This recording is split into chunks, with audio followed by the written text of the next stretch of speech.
We don't like to bully you and all that. शुरू करें। हाँ जी। आप सबने देखा पिछले कुछ हफ्तों से हर पार्टी का आपने प्रचार देखा, नैरेटिव देखा, संवाद देखा।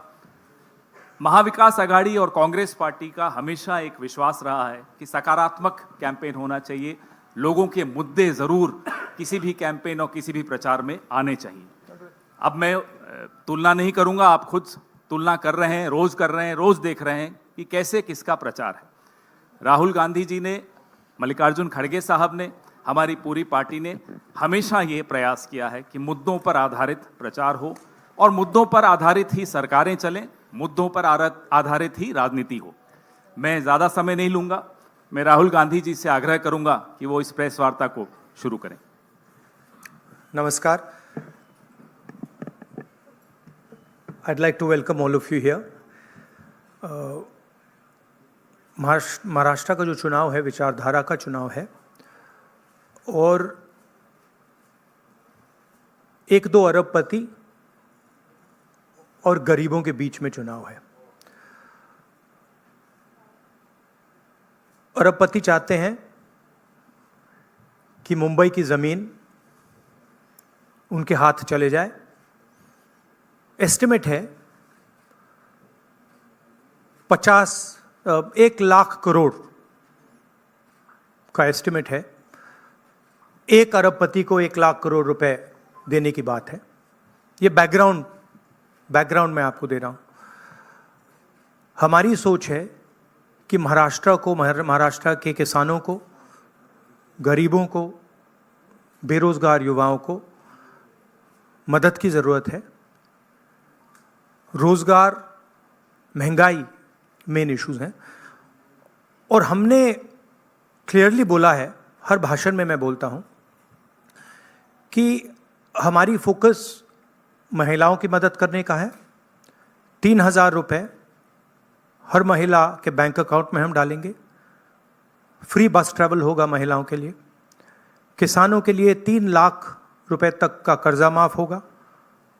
सोयाबीन के 7,000 रुपये प्रति क्विंटल। प्याज के किसानों के लिए fair price committee. Fair MSP कपास के किसानों के लिए। कास्ट सेंसस जो हम तेलंगाना में, कर्नाटक में करवा रहे हैं, वो हम महाराष्ट्र में करवाएंगे। हम जानना चाहते हैं और महाराष्ट्र की जनता को बताना चाहते हैं कि किसकी कितनी यहाँ पे भागीदारी है, कितना पार्टिसिपेशन है, किसकी कितनी आबादी है। हम चाहते थे कि दिल्ली सरकार इसको करे। पार्लियामेंट हाउस में मैंने साफ बोला है, नरेंद्र मोदी जी के सामने बोला है कि हम कास्ट सेंसस करवाएंगे। ये देश के सामने सबसे बड़ा मुद्दा है। तकरीबन 50%, एस्टिमेट है 50% पिछड़ा वर्ग है, उनकी कहीं पार्टिसिपेशन नहीं है, सरकार में नहीं है, कॉर्पोरेट इंडिया में नहीं है, मीडिया में नहीं है। 15% दलित हैं, 8% आदिवासी हैं, उनकी भी कोई पार्टिसिपेशन नहीं है। तो कास्ट सेंसस सेंट्रल पिलर है हमारी स्ट्रेटजी का। हमने पार्लियामेंट हाउस में मैंने कहा है 50% रिजर्वेशन की दीवार भी हम तोड़ देंगे। वो भी प्रधानमंत्री करना नहीं चाहते हैं। हेल्थ इंश्योरेंस का हमारा यहाँ एक स्कीम है जो राजस्थान में बहुत सक्सेसफुल था। 25 लाख रुपए का स्वास्थ्य बीमा गरीब लोगों को, किसानों को, मजदूरों को, बेरोजगार युवाओं को ऑपरेशन की ज़रूरत हो, दवाई की ज़रूरत हो, MRI की ज़रूरत हो, जो भी मेडिकल फैसिलिटीज़ की ज़रूरत हो, 25 लाख रुपए तक की फैसिलिटी हमारी सरकार प्रोवाइड करेगी। और फाइनल जो युवा हैं, जो नरेंद्र मोदी जी की पॉलिसीज़ ने, नोटबंदी ने, GST ने जिनको बेरोज़गार किया है, उनके लिए अनएम्प्लॉयमेंट अलाउंस 4,000 रुपये का मंथली और 2.5 लाख जो सरकारी नौकरियां हैं उनको हम कमिट कर रहे हैं कि उनको हम आपके हवाले करेंगे। तो ये हमारा प्रोग्राम है। मेन इशू वही है। एक तरफ अदानी जी खड़े हैं, धारावी पे निशाना है। महाराष्ट्र की जो धन है उस पर निशाना है। मुंबई के नेचर को चेंज करने का लक्ष्य है।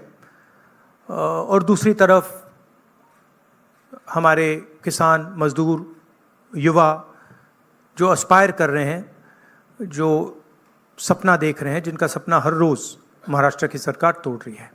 तो ये ये लड़ाई है। Thank you.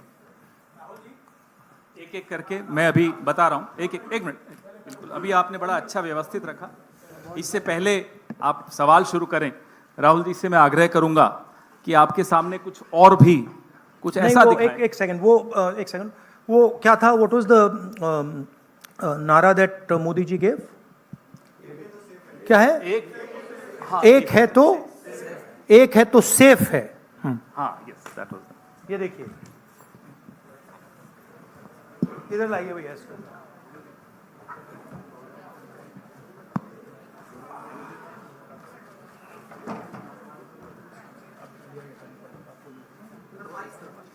ये है नरेंद्र मोदी जी का एक है तो सेफ है।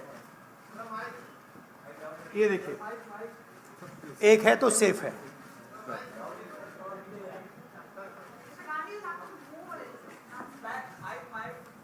ओ, it's heavy। ये इसमें एक है तो सेफ है, ये नरेंद्र मोदी जी की महाराष्ट्र सरकार की स्ट्रेटजी है। हम आपको ये दिखाना चाह रहे हैं। मुश्किल खुलता है ये पकड़िए। ये देखिए, एक है तो सेफ है, देख लीजिए। और ये स्ट्रैटेजी का लक्ष्य देखिए, एक है तो सेफ है। धारावी का मैप है, ये भी दिखा दीजिए। दूसरा पोस्टर दीजिए। ये एक लाख करोड़ रुपए का धंधा चल रहा है। ये आप देखिए, हमारे प्रधानमंत्री जी और अदानी जी एक साथ खड़े हैं। एक हैं तो सेफ हैं, और ये लक्ष्य है। तो उन्होंने अपना नारा दिया है, हम उनका थोड़ा नारे को आपको समझाना चाहते थे। धन्यवाद राहुल जी। ये अच्छा है, इसको पीछे रखेंगे। अच्छा, वो पोस्टर भी लगा दो साइड पे, पकड़ लो। यहाँ एक इस साइड पकड़ लो, बस। बताइए भैया। एक सेकंड। आलोक देशपांडे, इंडियन एक्सप्रेस। राहुल जी, आप हमेशा कहते आए हैं कि महाराष्ट्र के डीएनए में कांग्रेस है। तो जब से ये इलेक्शन का मुद्दा शुरू हुआ, तब जब विकास का मुद्दा था, तो आज वो आगे कटेंगे तो कटेंगे, वोट जिहाद इन मुद्दों पे आके रुक गया है। तो क्या आपको लगता है कि इन सारी स्लोगन्स के वजह से महाराष्ट्र के डीएनए को नहीं, उनका जो स्लोगन, मेन जो स्लोगन है, एक है तो सेफ है, वो मैंने इतनी अच्छी तरह आपको दिखाया है, उसको समझाया है कि एक है तो सेफ है। एक कौन है? एक नरेंद्र मोदी जी हैं, अदानी जी हैं, अमित शाह जी हैं। सेफ है तो कौन सेफ है? अदानी जी सेफ हैं। कष्ट किसको होगा? धारावी की जनता को होगा। नुकसान किसका होगा? धारावी की जनता को होगा। जो हिंदुस्तान की स्मॉल और मीडियम इंडस्ट्रीज हैं, जिसका एक चिन्ह धारावी है, उसको एक व्यक्ति के लिए खत्म किया जा रहा है। तो लड़ाई यही है। नारा उन्होंने दिया, हमने आपको समझा दिया। इस इलेक्शन का नारा मोदी जी ने दिया है, और बिल्कुल सही नारा है। एक है तो सेफ है। सवाल है, सेफ कौन है? सेफ किसका है? एक कौन है? यह सवाल है। दीपक भट्टू से लोकमत। राहुल जी, आज मार्केट में किसानों को सोयाबीन का 4,000 रुपये करीबन रेट मिल रहा है। एमएसपी है 4,830 रुपया। तो आपने कहा है कि हम लोग 7,000 रुपये देंगे अगर सत्ता पे आएंगे तो, और प्लस बोनस। तो 4,000 और 7,000 प्लस बोनस, ये जो डिफरेंस है वो कहाँ से कांग्रेस कॉम्पेंसेट करेगी? ये हमने सारे कैलकुलेशंस कर रखे हैं, हमारा एक्सपीरियंस है। हमने ऐसी ही पॉलिसीज छत्तीसगढ़ में चलाई हैं। तो financially there is no problem, this is easily feasible. We have done all the calculations. Study किया है हमने। अगर आप डिटेल्स चाहते हैं तो हमारी टीम से हम आपको पूरा फाइनेंशियल डिटेल्स, ये जो हमारी कमिटमेंट्स हैं, इसका पूरा फाइनेंशियल डिटेल हम आपको दे देंगे। कोई प्रॉब्लम नहीं है। रंजीत सिंह, ANI। अभी राहुल जी गुड मॉर्निंग। मैं रंजीत एएनआई से। आप चूंकि काफ़ी केंद्रित हैं धारावी के मुद्दे को लेकर के, तो मैं सवाल करना चाहूँगा कि 2005 से धारावी में कोई डेवलपमेंट हुआ नहीं है, रीडेवलपमेंट के नाम पे अगर हम बात करें तो अब जो योजना वहाँ चल रही है, आप चूंकि कह रहे हैं कि बिलियनियर को लखपति बनाने की कोशिश है, लाख करोड़ का उनका टारगेट है, तो 2005 से अब तक जो विकास नहीं हुआ है, अब अगर शुरू हुआ है उसमें आपको कमियां नजर आती हैं, और आप सरकार आने पे बदलने की बात भी की है महाविकास आघाड़ी ने। नहीं, विकास नहीं हुआ सवाल नहीं है, रीडेवलपमेंट। हाँ, रीडेवलपमेंट। हाँ, तो उसके लिए अगर सरकार आपकी आती तो योजना बंद होगी, तो वो पुनर्विकास और लंबा नहीं किया जाएगा, 3 साल या 5 साल कम से कम लगेंगे, फिर एक बार शुरू होके और लेट। देखिए, हमारी पोजीशन बिल्कुल क्लियर है।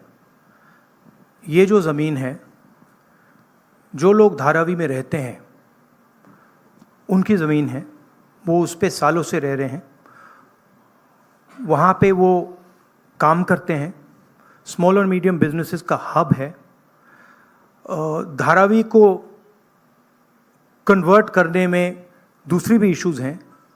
मैंग्रोव्स की जो ज़मीन है वो छीनी जा रही है, यहाँ पे बाढ़ आती है, ज़्यादा आएगी, लोगों को नुकसान होगा, और पूरा का पूरा काम एक व्यक्ति की मदद करने के लिए है। That is our objection. Our objection is that it is unfair. It is being done. The entire political machinery is being twisted to help one person. We are not convinced about how the tendering process was worked out, and we are absolutely convinced that this is theft of Dharavi land, and it is being handed over to one person. इसी व्यक्ति को देश के airports दिए जा रहे हैं, इसी व्यक्ति को डिफेंस की पूरी मैन्युफैक्चरिंग की इंडस्ट्री दी जा रही है, इसी व्यक्ति को पोर्ट्स दिए जा रहे हैं, इसी व्यक्ति को धारावी दिया जा रहा है, इसी को मुंबई का एयरपोर्ट दिया जा रहा है। और मैंने यहाँ पे आपको क्लियरली दिखाया है कि पुराना रिश्ता है प्रधानमंत्री का, तो ये अदानी जी अपने आप नहीं कर सकते हैं। Without clear support of the prime minister of India, Dharavi cannot be taken away from the people of India. तो ये हो रहा है यहां पे, और ये चुनाव का मुद्दा है, बैकग्राउंड में है, फोरग्राउंड में है। यही मुद्दा है कि महाराष्ट्र का जो धन है वो महाराष्ट्र की जनता को मिलेगा, महाराष्ट्र के लोगों को मिलेगा, या फिर एक व्यक्ति को मिलेगा। और मैंने यहां प्रोजेक्ट्स के बारे में बोला है, मेरे पास लिस्ट है जो प्रोजेक्ट्स महाराष्ट्र के थे, जो आपसे छीनकर, महाराष्ट्र के युवाओं से छीनकर दूसरे स्टेटों में गए हैं। मैं लिस्ट पढ़ना चाहूंगा, और टोटल इसकी जो वैल्यू है, महाराष्ट्र के युवाओं को मालूम होना चाहिए कि आपकी सरकार क्या कर रही है। वेदांता का फॉक्सकॉन सेमीकंडक्टर प्लांट जो था, 1 लाख युवाओं को महाराष्ट्र में रोजगार मिलता, 1.5 लाख करोड़ रुपए की इंडस्ट्री का प्रोजेक्ट था, यह आपसे छीन लिया गया है। टाटा एयरब्रश प्रोजेक्ट, 6000 युवाओं को हाईली टेक्निकल रोजगार मिलता, 1.8 लाख करोड़ रुपए का प्रोजेक्ट है, यह आपके हाथों से छीन लिया गया है। IPhone manufacturing plant, 75,000 jobs Maharashtra के युवाओं को मिलते, 2 लाख करोड़ रुपए का प्रोजेक्ट था, यह आपके हाथ से छीन लिया गया है। International finances service centre, 2 lakh युवाओं को रोजगार मिलता, 1.63 लाख करोड़ का प्रोजेक्ट है, यह आपके हाथ से छीन लिया गया है। गेल पेट्रोकेमिकल प्रोजेक्ट, 60,000 करोड़ का प्रोजेक्ट है, 20,600 युवाओं को रोजगार मिलता, यह आपसे छीन लिया गया है। बर्ट ड्रग पार्क, 80,000 युवाओं को रोजगार मिलता, 3,000 करोड़ का प्रोजेक्ट है। सेमीकंडक्टर प्लांट्स, 90,000 करोड़ के प्रोजेक्ट्स हैं, 3 लाख युवाओं को रोजगार मिलता। टोटल 5 लाख युवाओं के जो जॉब्स हैं वो आपसे छीने गए हैं। महाराष्ट्र के युवाओं, आप इस बात को समझिए, धारावी की जमीन छीनी जा रही है। मोदी जी सामने बोल रहे हैं, एक हैं तो सेफ हैं, अदानी जी को दी जा रही है। 7 लाख करोड़ रुपए के प्रोजेक्ट्स आपसे छीने गए हैं, और 5 लाख युवाओं को रोजगार मिल सकता था, वो आपसे लिया गया है। और दूसरे प्रदेशों में गया है। ये रिकॉर्ड है, ये पक्की बात है, ये हवा की बात नहीं है। अनन्या गुप्ता, और पीटीआई। अगर आप इसके डिटेल चाहते हैं तो हम आपको सबको डिटेल्स दे सकते हैं। महाराष्ट्र के युवाओं, आप ये बात समझिए, आपसे आपकी सरकार, महाराष्ट्र की सरकार रोजगार चोरी कर रही है। Sir, if we see the tendering process, it is stated that everyone will get houses in Dharavi who are staying over there. So how do you claim and justify that people will get Everybody homeless? everybody knows how Adani tendering process works. The whole country knows it. Okay, everybody knows how CBI is used, how ED is used, how income tax department is used, how people are pressured. An example is sitting in front of you in Mumbai airport. It's there for everybody to see. Now, it's one thing if the media doesn't want to report it, right? But the fact of the matter is the whole country knows that Mr. Adani is fully supported by the Prime Minister, and anything that Mr. Adani wants, he gets. Sir Deepa इस कदम elections में साकाल, एक second please, अनुशासन please. Deepa कदम साकाल। धारावी का redevelopment policy कैसी होगी, इसका आपके पास counter agenda क्या है? धारावी का रिडेवलपमेंट कैसे होगा, इसका धारावी का डेवलपमेंट जो वहां के स्टेक होल्डर्स हैं उनके इंटरेस्ट को लेकर होगा। आज उनके इंटरेस्ट को परे किया जा रहा है, उनके इंटरेस्ट को निगेट किया जा रहा है और इनके इंटरेस्ट को पूरा सपोर्ट दिया जा रहा है। और सिर्फ धारावी की बात नहीं है, दूसरी जमीन की बात है, मैंग्रोव्स की बात है, मुंबई की फ्लडिंग की बात है। तो ये सिंपल चीज नहीं है कि भाई सिर्फ धारावी जा रहा है, ये बड़ा कॉम्प्लिकेटेड डिसीजन है। और हम चाहते हैं कि जो धारावी के स्टेक होल्डर्स हैं और मुंबई की जनता का इसका फायदा हो। तो जो भी होगा स्टेक होल्डर्स से पूछकर, स्टेक होल्डर्स के पार्टिसिपेशन के साथ होगा। एक व्यक्ति के लिए सारे रूल्स तोड़कर नहीं होगा। राजू सोनवने, एबीपी माझा।